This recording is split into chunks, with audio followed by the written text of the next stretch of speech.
Yes. Ito po yung napundar ng Mr. Conlote sa dulo.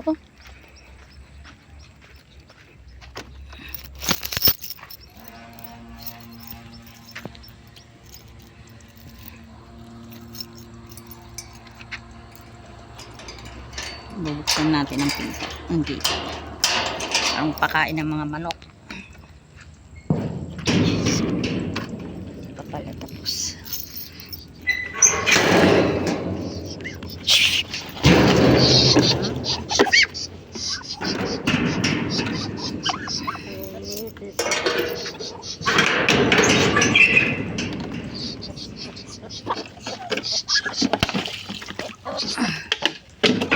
Alaga niya.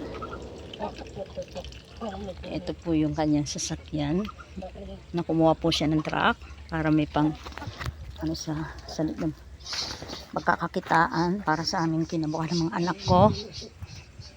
Yan po. Yan po yung mga ano pinloting no. Binakuran na namin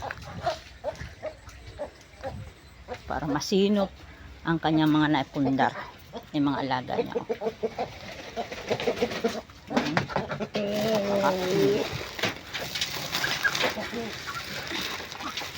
Ito yung mga ahon niya, may mga nangingitlog na.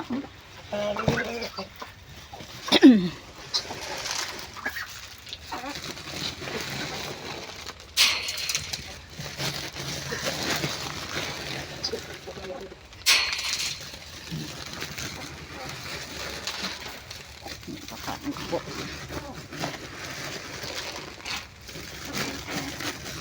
Mga alaga ng aking asawa.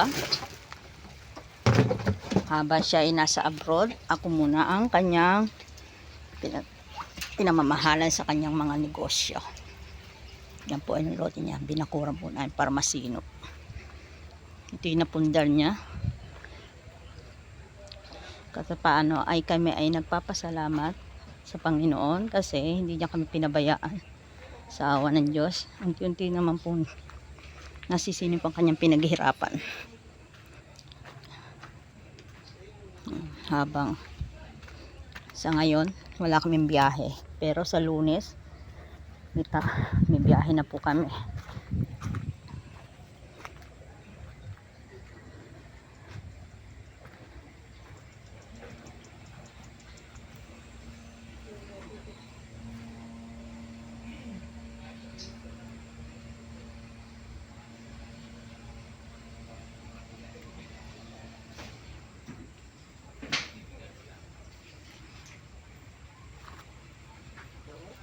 Hindi pa tapos ang aming tambak. Konting pus pa.